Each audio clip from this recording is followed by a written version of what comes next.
Deus querido Pai, Jesus amado Mestre, agradecidos estamos, Senhor, por mais esta oportunidade de aqui nos encontrarmos. Que essa reunião transcorra em clima de muito aprendizado para todos nós. Obrigada por tudo, Senhor. Graças a Deus e que assim seja. E com vocês, Celi Machado. Vamos lá. Vamos para a nossa tarefa, né, de trabalho, de estudo, e é o que importa. Nossas tardes de terça são muito agradáveis, sempre muito agradáveis, quando a gente encontra com os amigos, tanto encarnados quanto desencarnados, né? Estamos terminando esse item que fala sobre o idiotismo e a loucura, faltando só alguns comentários a respeito para entrarmos aqui na infância, que é um assunto muito importante para a gente receber aí a orientação dos espíritos a respeito disso, né? O que ficou para a gente falar sobre o idiotismo e a loucura ainda é a questão a situação deles. A gente falou que não é o corpo. O corpo influencia o espírito e o espírito, claro, tem ação sobre o corpo. Precisa dele para manifestar suas potencialidades e o corpo, então, ele é sempre um obstáculo para as coisas, né? Tanto que ele é um dos elementos de provação e expiação com tudo que acontece nele. Nada é por acaso, nenhuma deformidade, nenhuma doença, nada disso é por acaso aqui, né, no corpo físico. Kardec pergunta se é então o corpo e não o espírito o desorganizado, e eles dizem que sim, é sempre o corpo que oferece aquelas condições, mas então a desorganização está no corpo, mas claro, o karma, a provação e expiação é da alma, então ele acaba sendo limitado pelas condições, né, que o corpo aí oferece para ele. Então é necessário não perder de vista, como eles dizem aqui, que o corpo também exerce uma influência muito grande, né, sobre o espírito, tanto que quando uma pessoa passa muitos e muitos anos num corpo problemático, num corpo que limita, né, num corpo cheio aí de deformidades e tudo, o espírito guarda muito essa impressão e depois ele tem muita dificuldade de se libertar disso aí, né? Eu vou pedir desculpa que eu estou falando cada vez pior por causa desse aparelho na boca, que criança que usa essas coisas, gente velha começa a usar isso, não tem a mesma, não é tão romântico quanto, né? Tão engraçado quanto. Mas eu pensei que ela fosse tirar, ela botou mais alguma coisa. Então eu falei com ela, eu não sei o que eu faço com você não, mas tudo bem. Vamos levando. E eu estou falando uma dificuldade enorme, porque não tem lugar para botar a língua, porque ela encheu a boca. Então, eu falei que eu vou ficar com a língua para fora, né? Desculpa, mas vai ficar horrível assim mesmo. Mas os espíritos nos orientam, falando sobre a questão desse apego que muitas vezes o espírito tem com relação ao corpo após a desencarnação, e ele demora muito tempo nesse estado de perturbação. Ele pensa que ele está com aqueles mesmos problemas, né? Tanto que fechamos a nossa reunião falando sobre isso. Aquele que tem uma deficiência visual, auditiva, seja qual for, ou aquele que não tem uma perna, né? Ou aquele que tem a debilidade mental mesmo, a casa mental com problema, ele não consegue raciocinar direito, após a desencarnação, naquele período de perturbação que a alma fica, ela continua com isso, até que ela se desligue totalmente da sua parte material, da imantação com o corpo físico. Falamos numa imantação, porque não é uma ligação com o corpo mais. O corpo morreu, ele pode até ter sido desintegrado, né? Falamos sobre a questão daquela bomba de Hiroshima, que desintegrou corpos, ficava só a mancha. Isso não quer dizer que aquele espírito não vai ficar imantado ao seu corpo, porque não é o corpo físico que está na mente dele, é a imantação com esse corpo. Então, aquilo que fica na sua mente, né? Da mesma maneira que uma pessoa amputada costuma dizer que sente alguma coisa no membro amputado, é porque aquilo está armazenado na sua casa mental. né? Aquilo tem uma correspondência no perispírito. Não é órgão, mas é uma correspondência. E ele, então, pode sentir alguma coisa. Quer dizer, aquele que teve o seu corpo desintegrado, e queimado e não restou nada. Então, nesses casos, pode haver imantação, não mais com o corpo físico, mas com a ideia. Então, durante um determinado tempo, até que ele fique totalmente livre das impressões que ele teve naquela vida, da impressão do corpo físico ali, ele pode ficar com essa impressão de que tem uma cegueira, e ele pode achar que ele não enxerga, que ele não ouve, né, que ele não fala, ou que ele tem que mancar, que ele não pode andar. Se ele for paraplégico, ele vai, naquele estado de perturbação, ele vai ficar de tal forma que, se ele for dar uma comunicação num centro espírita, ele vai achar que ele não pode andar, que ele não pode levantar sozinho, porque ele está imantado com aquele corpo doente que ele tinha. Logo que o doutrinador explica para ele que ele está falando através de um corpo de outra pessoa, né, que não é mais o corpo dele, ele começa a se sintonizar e vai se desligando aos poucos. Então, essa comunicação, esse trabalho que os espíritos fazem com os médiuns, né, com a utilização dos médiuns, dando passividade, emprestando sua organização física para uma comunicação. Nunca eles vão entrar nos corpos, mas vão entrar no campo mental, na atmosfera fluídica, e vão poder perceber, né? Existem casos de encarnações tão complicadas, tão deformadas, tão quase que sem uma linhagem humana, né? Uma encarnação tão complicada, que é necessário que esses espíritos que passam por essas encarnações tão expiatórias assim, sejam levados aos centros espíritas, para que eles possam se utilizar do veículo mediúnico, né, da pessoa, do corpo de alguém, para que eles comecem a fazer uma reprogramação mental, né, uma reprogramação espiritual da linhagem do corpo físico.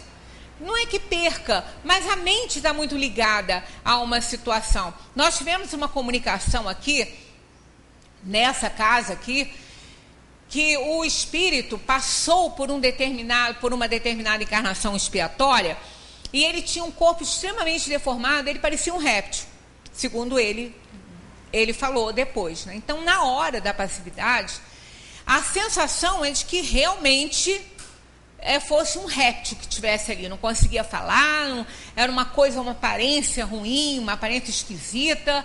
E logo depois que ele foi se ambientando, com a ajuda dos espíritos que o trouxeram, e com aquela proximidade de um corpo físico, com o acasamento fluídico necessário, ele foi se reintegrando, ele foi se reprogramando, até que ele pôde falar alguma coisa, se comunicar e dizer que ele estava saindo de uma encarnação onde ele teve deformações horríveis, e era uma encarnação expiatória, e que, graças a Deus, ele tinha resgatado. Então, ele, através dessa comunicação, que ele começou a melhorar e perceber que ele era, né, que ele era humano. Para ele não era. Ele teve a ideia, uma impressão de que ele não era mais um humano, né? Então, são coisas que vão acontecendo, e a organização física fica tão... interfere tanto na parte mental, no espírito também, limita tanto, que depois ele fica temporariamente com essas impressões aí ruins. Uma outra coisa que os espíritos chamam a atenção aqui é sobre a questão do suicídio. É muito comum, não é difícil, pessoas que têm idiotia, que têm, às vezes, autismo, e tentarem suicídio. Né, loucos, tentarem suicídio. Não é uma coisa muito rara de acontecer. E eles explicam que isso se deve ao espírito emancipado daquele corpo totalmente limitado, que não oferece condições a ele dele manifestar toda a sua inteligência, sua potencialidade, ele sabe disso, e emancipado, ele sabe, ele tem consciência mais ou menos, né, apurada da sua situação, ele recorre ao suicídio para ele sair. Porque ele vê que quando ele está emancipado, quando ele está fora do corpo, ele não é assim. Ele não é doente, ele não é demente, ele não é imbecil, né? Então, ele acaba saindo pela porta errada. Então, eles são muito protegidos, o anjo da guarda sempre protege muito, e os próprios profissionais orientam a família, né? Quando tem pacientes assim, eles orientam a família que tem seus membros com algum problema, um membro ou outro, para não deixar a janela exposta, botar grade nas janelas, guardar utensílios, né, pontiagudos, essas coisas todas, que eles podem recorrer sim a essa situação.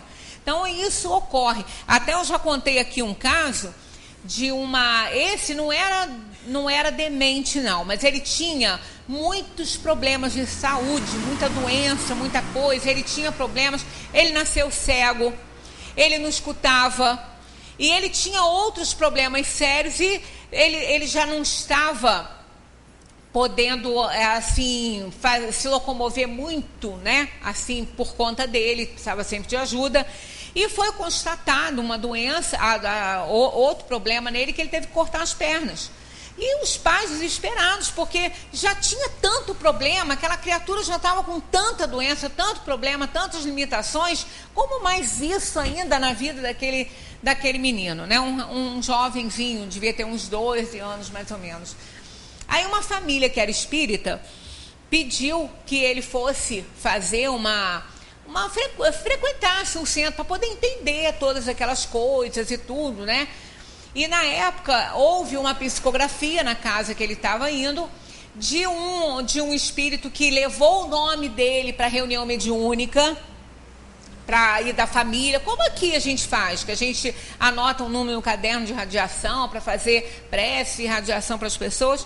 E nessa reunião, um espírito fez através de um médium psicografou, explicando a situação dele, dizendo que ele, antes de reencarnar, ele pediu muita ajuda, muito socorro, para que ele não tirasse novamente a vida dele, porque nas últimas 4 encarnações, ele estava fazendo isso, ele tinha feito isso. Então, cada lesão que ele provocou no corpo físico, cada coisa que ele aprontou para tirar a vida dele, ele veio naquela encarnação resgatando. Então ele veio com muitos problemas, ele não enxergava, ele não falava. Foram sequelas espirituais dos suicídios que ele havia cometido. Então que nessa encarnação a escolha maior que ele fez foi essa, foi o pedido, né, que ele fez. Pediu que as pessoas cuidassem dele, que os espíritos cuidassem dele para evitar que ele tirasse a vida novamente, porque a tendência dele era muito grande. Então ele veio dessa forma, mas só que ele andava, né? Então a tendência dele era fazer alguma coisa que pudesse de alguma forma tirar a vida dele. Então veio essa doença e ele teve que cortar as 2 pernas, o problema circulatório que houve lá com ele, para ele não sair da cama. Então ele não enxergava, ele não ouvia, ele não andava. Então ele não podia sair da cama. Foi o recurso que a espiritualidade encontrou de segurá-lo mais um tempo na encarnação dele, para que ele pudesse espiar e resgatar o que faltava para ele, que foi um pedido que ele mesmo fez. Então a gente, aos nossos olhos, aos olhos do mundo, quando a gente vê essas coisas, a gente considera isso tudo uma desgraça na família, né? Uma coisa sofrida, uma dor muito grande. No entanto, era a cura para ele. Era a cura para ele. Era o certo era esse. A família foi aos poucos, não era espírita, resolveu estudar o espiritismo, procurar entender esse processo para melhorar a situação ali de todos, né? Então é muito comum o suicídio para essas almas aí com uma aprovação assim tão grande, né? Bom, após a morte, o espírito se ressente da perturbação de suas faculdades, e eles dizem que ele pode ressentir-se durante algum tempo, mas logo que ele se desmanta da ideia daquele corpo físico doente, o espírito não é doente, apenas a doença foi aquele elemento de purgação para ele, né, para que ele pudesse se melhorar e resgatar e sair, né, vitorioso daquela encarnação. Bem, nós entramos aqui estamos entrando no item que fala da infância. Esse assunto é assim muito, mas muito importante. Nós não podemos assim negligenciar as responsabilidades que a gente tem com esses hóspedes do plano espiritual para a nossa casa, né? Além de termos escolhido, se não escolhemos, aceitamos, né, esses espíritos em nosso núcleo familiar, seja num casamento organizado ou não. Então, são responsabilidades muito grandes que nós temos com esses irmãos que vêm para a nossa casa. O espírito que anima o corpo de uma criança é tão desenvolvido quanto o de um adulto? E eles respondem, pode mesmo ser mais, se ele mais progrediu. Pois são apenas os órgãos imperfeitos que o impedem de se manifestar. Imperfeitos, não com deficiências, não. Imperfeitos, assim, não desenvolvidos ainda, né, que impede ele manifestar toda a sua potencialidade. Age de acordo com o instrumento de que se serve. Então, isso aí é interessante, porque muitas vezes a gente vê ainda numa criança muito pequena uma sabedoria, uma lucidez tão grande, né, que a gente até se envergonha. Aí trouxemos algumas coisas para a gente analisar, que está aqui dentro desse capítulo que fala sobre a infância, que eu gostaria muito que vocês lessem. Eu não vou ficar lendo para não ficar cansando vocês com isso, mas olha, 383, 384, a 384, a 385, ela esclarece muita coisa que nós vamos falar aqui. Qual o motivo da mudança que se opera no seu caráter e a uma certa idade, e particularmente ao sair da adolescência? É o espírito que se modifica? Então, os espíritos dão uma resposta aqui grande, ocupa uma página inteira, e nós vamos falar muito sobre isso que está aqui, mas seria interessante que cada um em casa pegasse essa questão para ler, porque é muito importante, né? Então, vamos fazer uma abordagem que está aqui resumido, que falamos sobre isso no Dia das Crianças, aqui no centro, no domingo à noite, né? Sobre as nossas responsabilidades com esses pequeninos, entre aspas, né? Que de pequenos eles não têm nada, só o corpinho mesmo. Quem são nossos filhos? Quem são nossos filhos? Quando a gente vê aquele bebezinho bonitinho, rosadinho, aquela gracinha, né? Vindo, a gente fica encantado, porque realmente eles nos encantam, né? Mas o que representam em nossa vida esses espíritos? Essas crianças que estão chegando para a nossa casa, para o nosso núcleo familiar, de uma forma ou de outra. Não estamos falando aqui apenas de filhos biológicos, não. Filhos em geral, filhos maternados, filhos do coração, aqueles espíritos que chegam ao nosso núcleo familiar de alguma forma, seja na condição de sobrinho, de neto, de filho do coração, né, de filho biológico, porque não gostamos dessa palavra filho legítimo. Coisa feia, filho legítimo, só para a lei mesmo que isso pode funcionar. Legítimos todos são, né? Porque aquela criança que bate a nossa porta de alguma forma, que chega para a nossa família de alguma forma, seja colocado na cestinha na porta, seja encontrado por nós em alguma situação de dificuldade, né? Seja na condição de um sobrinho, de um neto, de um filho, de uma criança que vem daquilo que a gente costuma falar, é temporão, né? Lá no finalzinho da vida, coisa mais feia também, vida útil da mulher para gestar, né? É horrível isso também, mas existe, né? Nesse ponto aí a mulher tem prazo de validade, sim. Nesse ponto tem, né? Mas, tirando as brincadeiras aí à parte, de qualquer forma, a criança que chega até nós, seja como for, é nossa. É filho legítimo. Não é ilegítimo, não, tá? Para a lei pode não ser consanguíneo, né? Mas é filho legítimo, porque esse daí não chegou por acaso. Nada acontece por acaso na vida de alguém. No reino hominal não existe o acaso.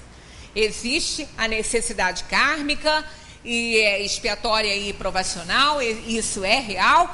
Então, nada acontece por acaso na nossa vida. Então, o que representam em nossa vida?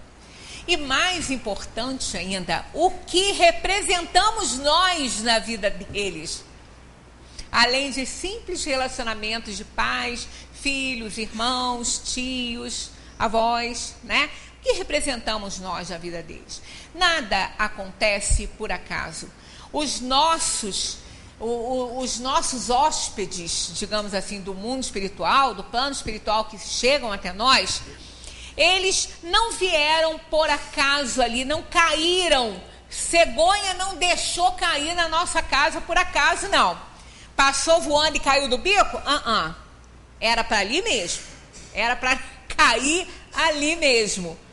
E depois, com o passar do tempo, a família acaba reconhecendo aí a necessidade, respondendo muitas vezes essa pergunta, por que aqui, né? Para compreender as crianças, existem coisas que precisamos desaprender. Mas antes, é sempre bom lembrar, que não vai dar para a gente abordar tudo que a gente quer aqui hoje, sempre é bom, e semana que vem vou tornar a reforçar isso aí, se eu estiver aqui, que eu estou com um bebezinho para chegar, mais ou menos nessa data aí, então espero estar aqui. Do contrário, tem um hóspede chegando aí também na minha vida, né? E a responsabilidade de nós que estamos aqui recebendo essas almas é inimaginável, é muito grande mesmo. Então a gente tem que reforçar isso aí. Normalmente, como acontece a chegada desses hóspedes? Acontece com uma formação de família, né? Normalmente, porque não precisa ser assim, mas quase sempre é assim. Constituiu-se uma família, os dois, homem e mulher, se gostaram, né? Um casal aí se gostou, agora com outras opções aí, né? Porque existem até, agora está sendo legalizado aí os filhos para casais gays, que estão conseguindo adotar, e alguns fazem, né, inseminação mesmo, para ter seus filhos biológicos. Então, não estamos discutindo aqui que tipo de casal, que tipo de família é, não. Apenas que é uma família. Por quê? Que seja uma mãe só, chegou um filho, é uma família. Né? Não precisa ter um mundo de gente ali, né? Então, a criança, uma vez está ali, né? Uma vez chegou aquela alma ali, a responsabilidade é total. Ainda que essa família venha a se desintegrar por alguma razão, que também, né? Ninguém pode aprisionar ninguém com o outro. Se um casal se decide, a decisão é deles de se separar, é decisão deles, é decisão tomada. Ninguém pode influenciar isso, porque cada um que influencia essa separação ou ficar junto, não se pode ficar dando opinião certa a respeito disso e querer mudar a cabeça de ninguém, não. Porque isso é de muita responsabilidade, isso é algo muito sério, e que dessa atitude, dessa decisão, vão surgir muitos problemas que vai envolver uma família inteira, principalmente esses hóspedes que estão aí sob a nossa guarda, a nossa responsabilidade. Envolve todo mundo. Uma vez que nós estamos nessa terra, uma vez que a gente está aqui, constituiu uma família, né? Nós somos responsáveis por cada membro dela, né, dessa família. O Saint-Exupéry, ele já coloca lá no Pequeno Príncipe, né? Tu és responsável por aquilo que cativas. E isso é para sempre. Nós podemos até fazer uma separação legal, né? Terminar com um casamento, porque isso aí, o Espiritismo não é contra isso. Só diz que cada um tem responsabilidades assumidas e que desse ato, por causa dele, não vão se isentar de responsabilidades uns com os outros, não. Pode não ter conseguido ficar junto, mas não isenta a alma das responsabilidades dele com aquela família que ele adquiriu, com aquela família que ele formou, principalmente no tocando a esses hóspedes que a gente gosta de falar, né? Porque muitas vezes não são filhos ali, né, biológicos. vem para nossa casa. Então, com os nossos filhos, né, nós somos responsáveis. Então, não tem que haver nenhum estresse, não tem que haver nenhum sofrimento, nem nenhuma dor quanto a isso. Não deu certo o casamento, a pessoa é livre para tomar outro rumo, para tomar decisões, mas vamos fazer de forma menos sofrida para todos os membros envolvidos. Porque não vamos esquecer, somos responsáveis por aquilo que cativamos. E nós cativamos aquele companheiro, aquela companheira, que durante muito tempo fez parte da nossa vida. Né? Então não podemos descartar as pessoas, não podemos jogar fora uma família que a gente tenha formado, não é assim. Podemos mudar nosso rumo? Podemos. Se não está certo, se não está bom, podemos. Mas não vamos desprezar, não vamos esquecer, vamos continuar dando assistência. Quantos casais, quando se separam, começam a infernizar a vida das crianças? A mãe, às vezes, fala mal do pai, o pai fala mal da mãe. Que coisa mais triste. Nós que escolhemos esses pais para os nossos filhos. Nós que escolhemos. Né? Então, não é justo que a gente escolha um pai, que a gente escolha uma mãe, né? Que aquele jovem, aquele rapaz jovem escolha uma moça que ele, a princípio, ele acha que vai ser uma excelente mãe para os seus filhos e o contrário, e que num determinado tempo, porque casamento na terra é provação e expiação. A maioria dos casamentos na terra são provacionais, não são feitos por amor. Não são. A terra é um plano de provação e expiação. Então, os casamentos, a maioria deles, é para reajuste das almas, tanto do casal quanto daqueles filhos que vêm. Então, a maioria deles é para isso. Claro que existe casamento por amor? Existe, só que é uma parcela pequena. Foi aquilo que eu comentei com vocês na semana passada. São almas que se unem para auxiliar outras. Tanto que muitas vezes a gente vê um casal com filhos e os filhos são totalmente desregrados e um casal maravilhoso, um casal que se ama, que dá uma estrutura familiar maravilhosa e, no entanto, os filhos não absorveram. Como a gente vê o contrário. A gente vê pais totalmente descontrolados, desequilibrados, desarvorados, com filhos organizadíssimos. A gente vê onde essas crianças aprenderam isso, porque com os pais não foi, né? Pois é, são almas que já trazem, né? Trazem um acervo de conhecimento, são almas que já estão mais avançadas e que se oferecem para auxiliar na evolução dessas outras que já estão aqui em harmonia. Então, da mesma forma que nós temos casais harmonizadíssimos e que se amam com filhos desregrados, a gente tem o contrário.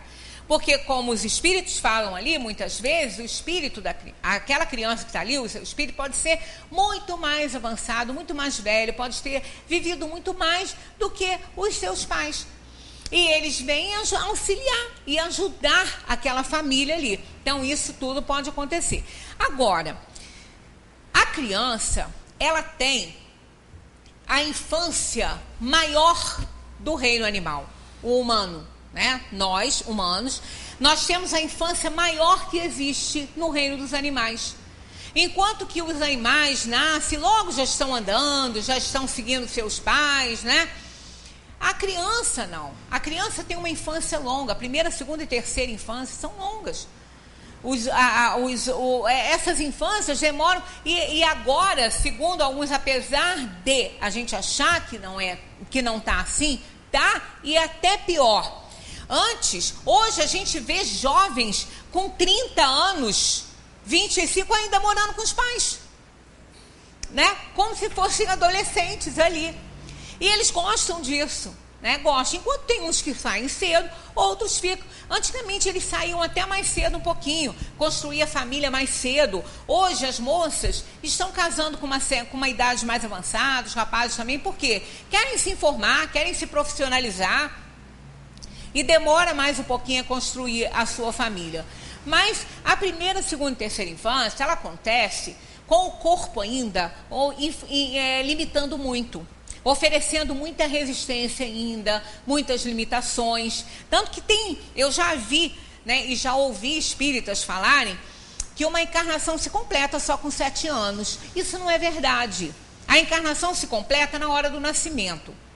Na hora que nasceu, ela se completou. Ela começa na união das células masculinas e femininas e ela vai se desenvolvendo, né? Aquele corpinho vai se desenvolvendo. Aquela extensão do perispírito que vai para o útero materno, que é através desse fluido que o espírito vai organizar o seu corpo físico, e é nesse fluido, que é através dele que ele vai imprimir no corpo físico as suas provações, as suas expiações. Ali começa o processo, e que vai gradativamente se desenvolvendo à medida que o corpinho vai crescendo. Vai aumentando a perturbação da alma, vai aumentando à medida que o corpo vai se desenvolvendo, mais ele vai se ligando, mais ele vai se acoplando, até que no momento do nascimento completa-se o processo reencarnatório. Mas o corpo vai oferecer limitações durante muito tempo, né? A caixa craniana, ela não se fecha na hora ali, enquanto está pequenininho, o lobo frontal não se desenvolve tão rápido assim. E isso é necessário. Por que é necessário? Justamente porque a alma precisa ser orientada, ela precisa receber valores da família, para que no momento em que ela desabrochar, após a terceira infância, na adolescência, ela desabrocha, tanto que o adolescente enfrenta problemas sérios de comportamento, de relacionamento, porque ali a alma acorda totalmente, ela não completa a reencarnação, não, se completou na hora que nasceu, mas ela ali naquele momento, ela desperta para o que ela veio fazer aqui. Então está tudo pronto, organização pronta, hormônios já se produzindo, já influencia esse temperamento dessa criança, desse jovenzinho, e ali ela desperta para o que ela veio fazer. Ali começam problemas de relacionamento com pai, com mãe, aí começa a falar que é crise de adolescência, chama de aborrecente. Não é nada disso. Eles não são aborrecentes, eles são espíritos despertando. Eles são espíritos desabrochando. E nem sempre esses espíritos são amigos dos pais. Depende da necessidade kármica que os trouxe para aquela família. Então nem sempre eles são amigos. Aí começa a reminiscência de um passado. Aí começa a dúvida sobre o amor que eles sentem pelo pai e pela mãe. Porque a criança tem um amor incondicional. Porque ela depende. Essa fase da primeira, segunda e terceira infância é de dependência. Ela não raciocina muito bem ainda. Na primeira, então, nada. Né? Quando o bebezinho nasce, é instintivo. Ele é um animalzinho. É instintivo. Ele não faz nada com conhecimento de causa. Ele se condiciona. Ele aprende. Ele aprende que se ele chorar, ele ganha colo. Que se ele chorar, ele tem a fraldinha mudada. Que se ele chorar, ele tem a mamadeira ou o seio materno. Ele aprende essas coisas, né? Quando o bebezinho está mamando e está pressionando com a mãozinha ou o seio da mãe, ele não raciocinou que ele fazendo isso sai mais leite, não. É que ele fez e deu certo. Ele continua fazendo, é instintivo. Então ele sabe que se ele apertar ali, facilita. E ele faz isso, muitos fazem isso, né? Já viram filhotinhos mamando na cadela? Cachorrinhos mamando? Todos eles fazem isso. É uma briga danada entre eles, porque são 10 tetas, mas às vezes tem 12 filhotes. Aí eles vão um por cima do outro e roubam a teta da mãe, né, da cadela, e ficam com as duas patinhas fazendo assim, ó, na teta da cadela. É uma gracinha, porque eles raciocinaram? Não. Eles aprenderam, como a criança também aprendeu isso, porque ela fez e deu certo. Então ela vai se desenvolvendo, no início instintivamente. Gente, é tão lindo isso, que a caminhada da alma, do espírito simples e ignorante criado por Deus, quando sai do reino animal, né, da inteligência inferior, que ele faz a evolução dele toda nos reinos da natureza, quando ele está pronto no reino animal, e isso não é feito na Terra, isso não acontece aqui, por isso que esse elo perdido vai continuar perdido, porque não é aqui que ele se aprimora, porque nos outros mundos melhores que a Terra também tem reino animal. E esses princípios espirituais, essas almas rudes, elas continuam fazendo a sua evolução em reinos da inteligência inferior em outros planetas, até que elas estejam prontas, né? Essas almas estejam prontas, o princípio espiritual pronto, aí sim, aí Deus, né, não é um segredo dele para nós, é que a gente ainda não consegue entender isso, né? Aí Deus manipula isso aí, né? Cria o espírito para o reino nominal, dá a ele a sua característica, dá a ele a sua marca, que é o livre-arbítrio, a capacidade de escolher entre o bem e o mal. Entrega a ele isso, essa tarefa de fazer a sua própria evolução. Ali, ele começa como um animalzinho, ainda já no reino nominal, mas ele ainda não tem poder de escolha. Ele pode escolher, porque foi dado a ele pelo Criador, mas ele só tem, primeiro ele tem que conhecer, para ele poder escolher. É quando o desenvolvimento intelectual vem primeiro que o desenvolvimento moral. Ele vai aprendendo com as privações que vão sendo, que ele vai enfrentando na vida, não, nos mundos primitivos, com os perigos, com as ameaças, com tudo, com as necessidades dele. Então ele vai aprendendo. No que ele aprende, ele vai começando a escolher o que é melhor para ele. E assim ele vai. Essa caminhada, desde quando o espírito é criado simples e ignorante até a sua perfeição, nós temos essa caminhada também na alma ao reencarnar. E em pequena escala, mais ou menos isso. A criança no útero materno, ela passa por todos os reinos. Ela passa por todos eles. Ela leva a vida vegetativa. Ela vive a vida vegetal. Ela vive a vida vegetal dentro do útero materno. Então, a união dos gametas, a união celular, aquilo ali representa o reino mineral, né? Ela vai se desenvolvendo, ela está plantadinha ali, né? Ela começa a desenvolver-se como uma correspondência no reino vegetal. Ela se alimenta, ela é parasita. Ela se alimenta pelo cordão. E a mãe que oferece tudo, ela não trabalha, ela não faz nada. Ela só fica ali, naquele cantinho gostosinho, naquela casinha quentinha, protegida, né? Como aquela plantinha de estufa, ela está lá. E ela vai.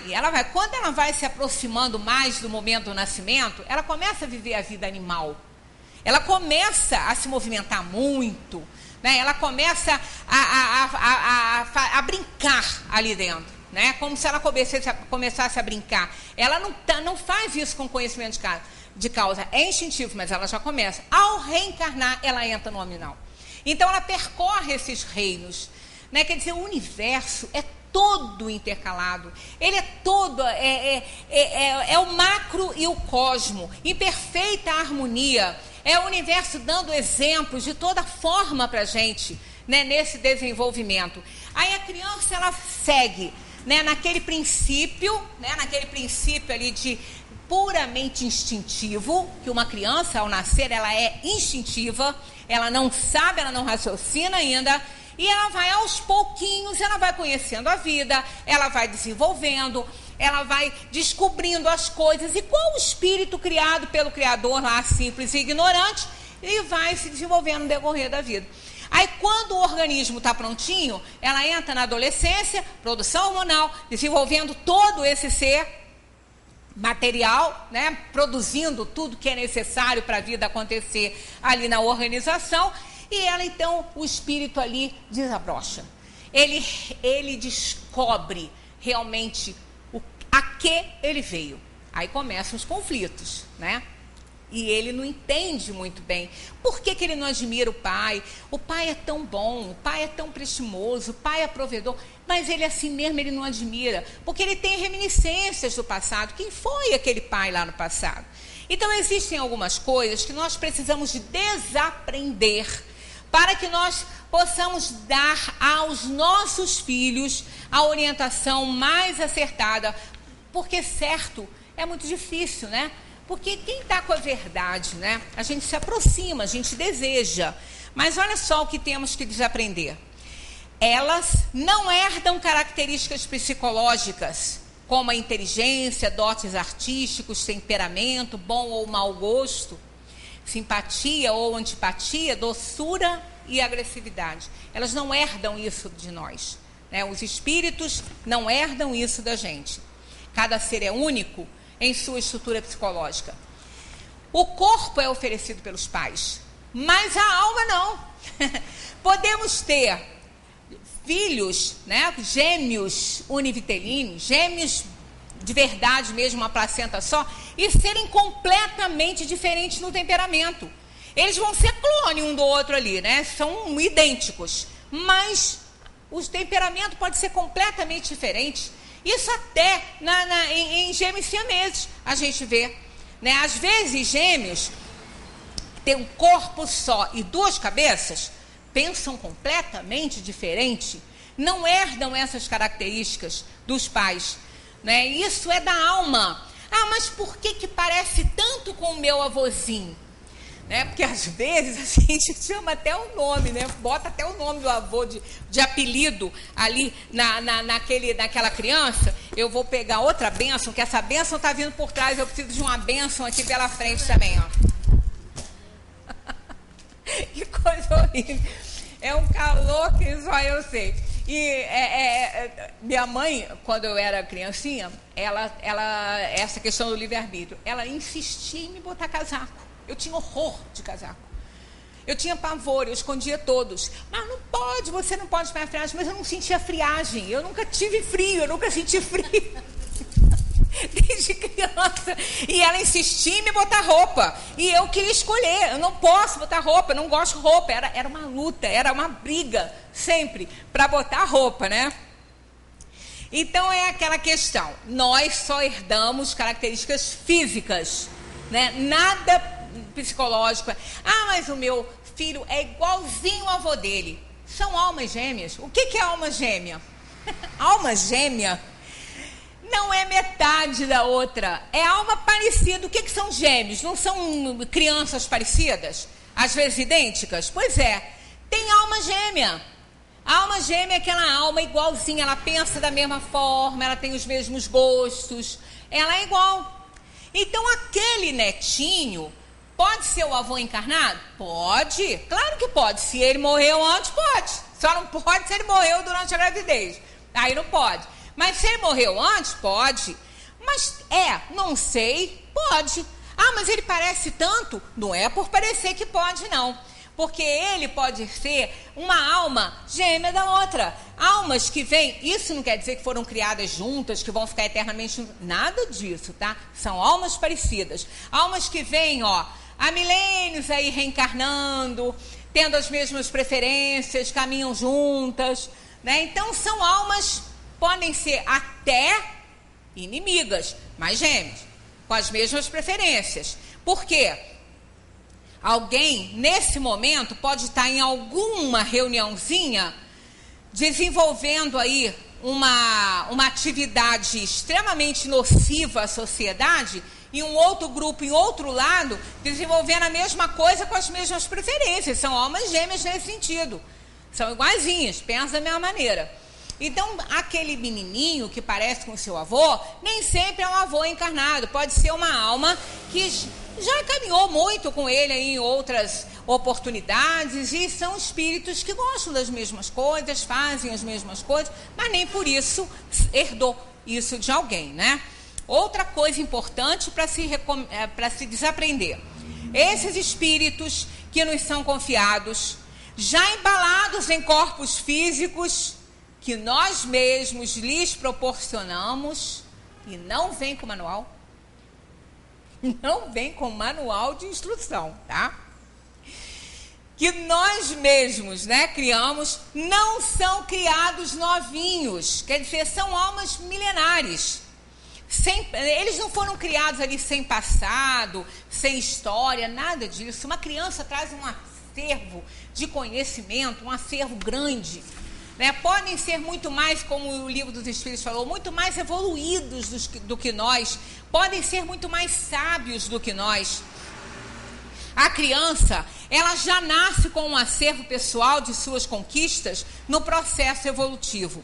Ela já existia antes, tem uma biografia pessoal, traz vivências e experiências, e aqui a porta para reviver, e não apenas para viver.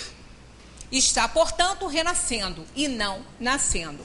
por isso que a gente tem uma responsabilidade muito grande com esses seres. Não tem idade, não tem idade.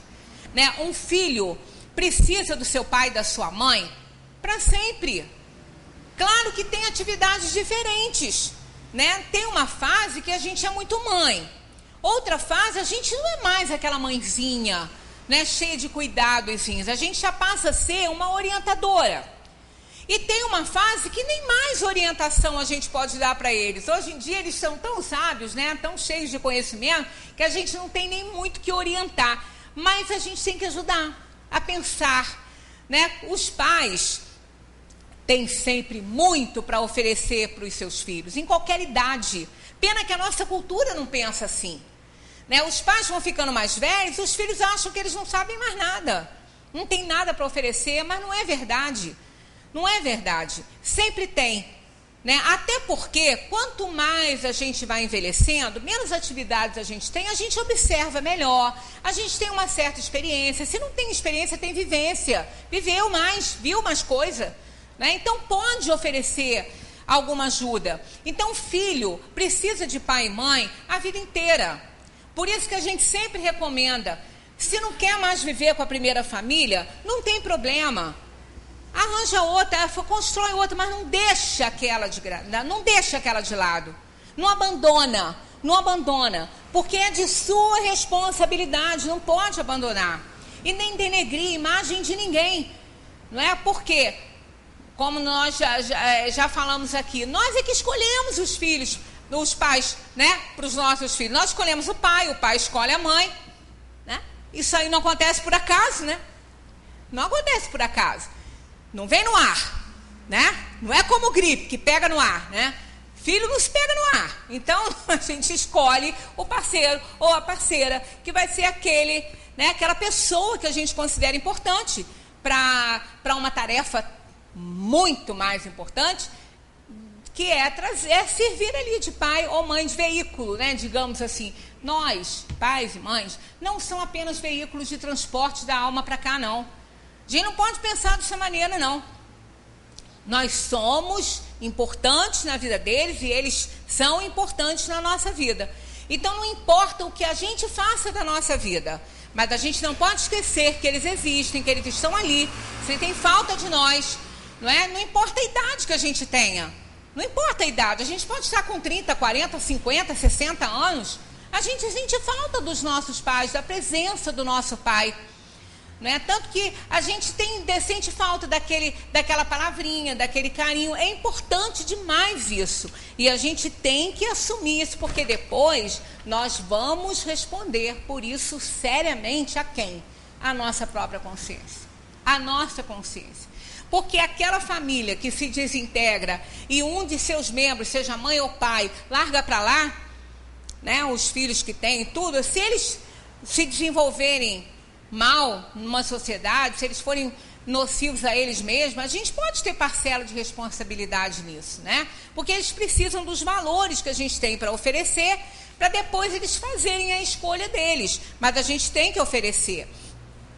São apenas os órgãos que ainda não se desenvolveram que impedem que se manifestem os seus conhecimentos. Mas eles têm conhecimentos. Eles sabem, eles conhecem tudo isso.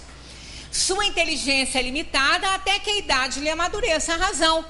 Então, uma criança não é uma folha em branco. Ela observa, ela vê, ela sabe. Tanto que a gente educa uma criança fazendo e não falando. Porque a criança não aprende o que se fala para ela, não. Ela nem ouve, ela nem está aí. Ela aprende o que ela vê. Então, faço o que eu mando e não faço o que eu faço, isso não funciona. Não é? Nós, sem querer, a gente deseduca muito os nossos filhos. Né? Porque a gente ensina uma coisa e faz outra. Aquele pai que está em casa ou aquela mãe que está em casa, o telefone toca, manda chamar a mãe ou o pai. Aí, a criança às vezes até pergunta quem quer falar. Quase sempre não pergunta não, mas pode perguntar. Aí quando o pai ou a mãe fica sabendo quem é que está do outro lado, fala que eu não estou. Depois eu ligo, fala que eu não estou. Olha só, que coisa mais feia que a gente está fazendo. Ensinando a criança a mentir. Aí depois fala porque a criança não pode mentir. O pai que está ensinando ela a mentir. né? Pai que está fazendo isso. Então a gente tem que acordar para certas coisas. Isso eu venho falando muito aqui, porque é importante demais isso. A questão do amor. Quantos pais, às vezes, mais velhos, reclamam da falta de amor e da falta de afeição dos filhos com eles? Muitos, né? Aí eles criam seus filhos com dificuldade ou não importa, né? Criaram os filhos, fizeram o que estava ao alcance deles fazer. Depois eles batem asas, saem do ninho e pronto, né? Não procuram quando querem alguma coisa. Isso é muito comum, né, acontecer. Mas às vezes os pais são responsáveis por isso. Porque desde pequenininho ensinaram o amor condicional aos seus filhinhos. Quando falaram assim, ó, se você comer tudinho, a mamãe gosta de você, hein? Olha, se você for para a escola, estudar, fizer seu dever direitinho, a mamãe vai gostar de você. E se não fizer, não vai não? Né? E se não comer tudo, não vai gostar não? Claro que vai, para que falar uma bobagem dessa? Né? Os pais precisam ser verdadeiros. Precisam ser verdadeiros com as crianças. As crianças são verdadeiras, elas têm que ter pais verdadeiros. Não pode falar isso. A criança tem que receber o certo dos pais. Qualquer pai sabe que isso é uma bobagem, que isso é uma mentira. Claro que ele vai gostar se a criança não estudar, se a criança não comer. Para que falar essa besteira? Aí a criança vai crescendo, entendendo que o amor está sempre condicionado a algo. A algo. Ela tem que comer, ela tem que dar certo na escola, ela tem que ser uma criança organizada, disciplinada, guardar seus brinquedinhos, arrumar o seu quartinho, para ela ser amada. Não é verdade, ela vai ser amada do mesmo jeito. Mas ela tem que saber que ela tem que fazer essas coisas, não é porque ela vai ser mais ou menos amada, porque ela tem que ser disciplinada. É tarefa dela. Né? Não é tarefa dos pais cuidar dos seus filhos, dar escola para os seus filhos, comprar as coisas necessárias, alimentar. Então, as crianças também têm tarefas. Elas têm que fazer essa tarefa. Elas têm que entender que é tarefa delas. Que elas precisam se alimentar para elas crescerem com saúde. Não é porque elas vão ser mais amadas ou menos amadas.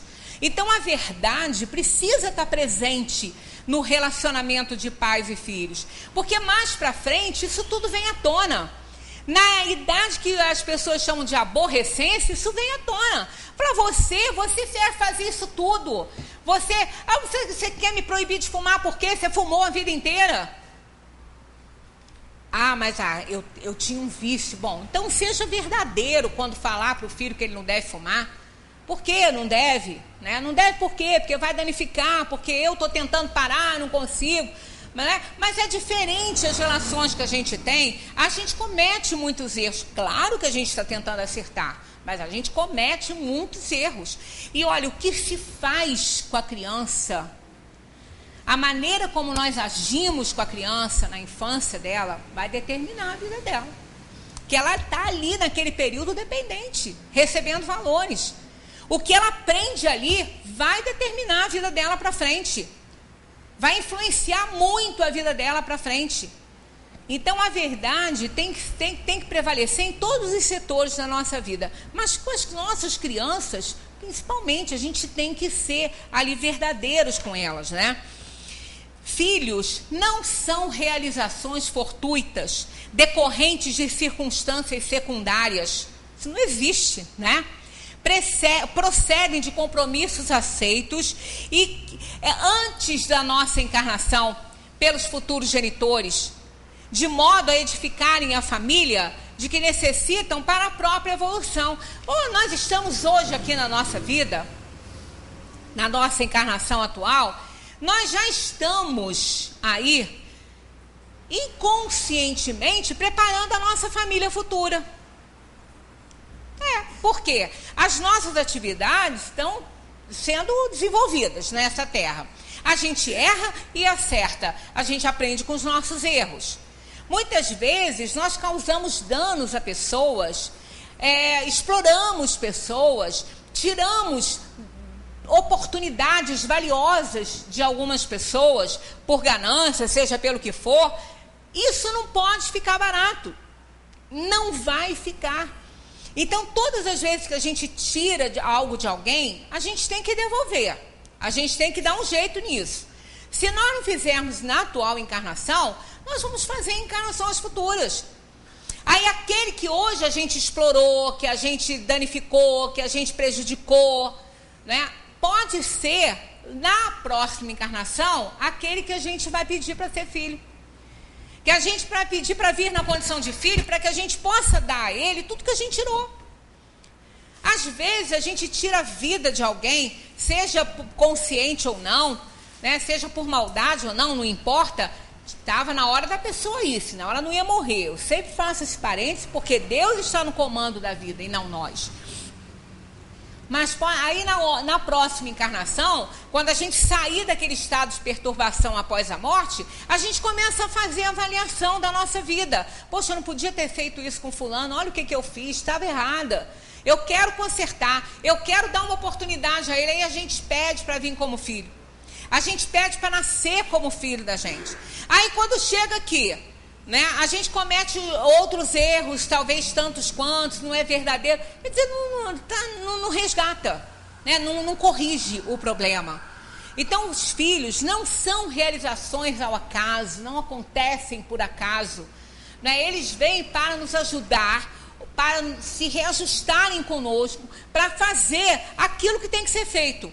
Né? Ou para oferecer ou para receber, dependendo da situação. Claro que a vida é sempre um exercício das duas coisas, mas muitas vezes aquela alma vem na condição de filho para receber tudo aquilo que a gente tirou daquela alma numa outra oportunidade que ela de convivência conosco. Representam essas almas um convite formal a alguém que já existe numa dimensão que nos escapa aos sentidos habituais. Então a gente faz esse convite, aquela alma que já pode estar lá na dimensão espiritual, ela aceita, né? Quando a gente não sabe mais, não pode, não tem condição de escolher, a gente aceita o que eles oferecem, porque chega um momento que Deus impõe, aí já foge, né, a nossa liberdade de escolha, e é assim que tem que ser. Nós aceitamos ou escolhemos e estamos nos propondo a receber, a criar, a educar, oferecer-lhes as oportunidades da vida. Isso é o grande presente que nós podemos dar para os nossos filhos. Né? Quando eles estão sob a nossa guarda, a orientação, valores bons, valores sociais fortes, bons, para que eles possam conviver, para serem pessoas boas. Né? Então a gente tem que fazer essa parte aí. E oferecer oportunidades, é tudo. Isso é presente que Deus nos dá. Deus não nos dá saúde. Agora vem uma época aí, né, que a gente começa a pedir, né? Pedir, pede saúde, pede dinheiro, pede não sei o quê. Isso não é presente de Deus, não. Deus não presenteia ninguém com desgraça, com alegria, com felicidade, com tristeza. Isso é consequência dos nossos atos. Isso é sempre consequência. Agora, qual é o grande presente de Deus para nós? A oportunidade. Oportunidade é o grande presente que Deus sempre nos dá, nunca vai nos negar. Oportunidade de resgatarmos o nosso passado, oportunidade de oferecer a alguém aquilo que a gente tirou, oportunidades da vida, da encarnação, oportunidades é o que Deus nos dá. Isso sim, Ele nos dá de presente. Agora, o aproveitamento das oportunidades cabe a nós, ao nosso livre-arbítrio. Cabe a cada um valorizar ou não as oportunidades que Deus está nos oferecendo. Uma criança não pode ser fruto de uma decisão de momento, de um impulso impensado, de uma união irresponsável, como que alienar da situação, né? Às vezes o casal não está muito bem, aí fala assim, arranja um filho que tudo melhora. Ora, que bobagem estão falando. Quem será que vem ali? Quem é que está ali? Aquela criança rosadinha linda, que a gente se apaixona e que nos encanta. Quem é que está ali? Né?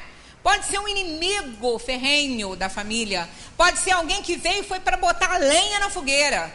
Como pode ser também uma alma boa que veio para ajudar aquele casal. Mas nós não sabemos, é enigmático isso aí.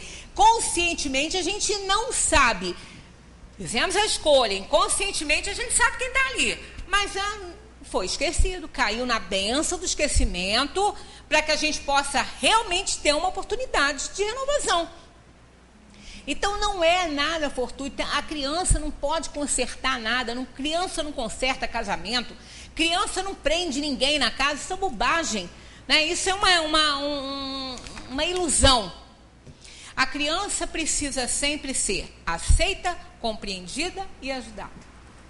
Ela precisa sim. Isso não significa dizer sempre sim, balançar a cabeça que tudo está certo. Outra coisa que nós vamos discutir, né? Vamos discutir no decorrer dessa conversa sobre criança, é porque hoje em dia os pais são muito ausentes na educação dos filhos, porque estão trabalhando fora, com muita atividade, a mãe, o pai, o modelo de família mudou, não é mais aquele que a mãe ficava ali orientando a mãe, e muito acertado isso, está no mercado de trabalho, está se profissionalizando, está se realizando, está muito certo. E o Livro dos Espíritos não condena isso, só diz que nós não podemos transferir as nossas responsabilidades para ninguém. Nós podemos receber ajuda. Transferir responsabilidades, não. Quem tem que criar filho é pai e mãe. Avós colaboram, avós dão suporte, avós ajudam, mas não tem que criar. Quem tem que criar é pai e mãe. A verdade é essa. Nós não podemos transferir responsabilidades, a menos que tenham outros problemas, que cada caso é um caso, né? Nós não vamos aqui generalizar dizendo que isso não existe. Existe, claro, mas normalmente não deve ser assim. Os pais é que têm que educar, que têm que orientar seus filhos, né? Recebendo o suporte dos avós, que hoje tem que dar. Os pais trabalham fora, os avós dão suporte, ponham na creche, levam para balé, levam para lutinha. Tudo bem, isso é ótimo, é saudável, né? Eu recebi uma mensagem essa semana que os netos são âncoras que prendem a avó, os avós, a vida. E realmente a vida se renova quando chegam essas crianças na nossa vida, né? Então a gente quer ali participar, quer fazer tudo direitinho para não ficar doente, para poder ajudar. Então é isso aí, a palavra é essa, o verbo é esse, ajudar e não criar. Isso é tarefa de pai e mãe, né? Na infância, a delicadeza de sua organização física torna-os brandos e acessíveis a todas as informações. Isso é importante. Nós temos muita coisa ainda para discutir a respeito desse assunto e vamos dar continuidade na semana que vem, se eu não estiver sendo aí presenteada com esse dia da chegada da minha netinha, né? Mas se eu não tiver, se não for esse dia, estarei aqui, se Deus quiser, dando continuidade aqui ao nosso assunto, que esse assunto é muito fascinante, ele é encantador e nos ajuda muito, porque não é fácil, educar não é fácil. Todo mundo aqui que já passou por isso e está passando, sabe que não é fácil. Mas se formos verdadeiros, a gente acerta muito mais. Continuemos estudando a doutrina espírita, que vale a pena. Muita paz para todos.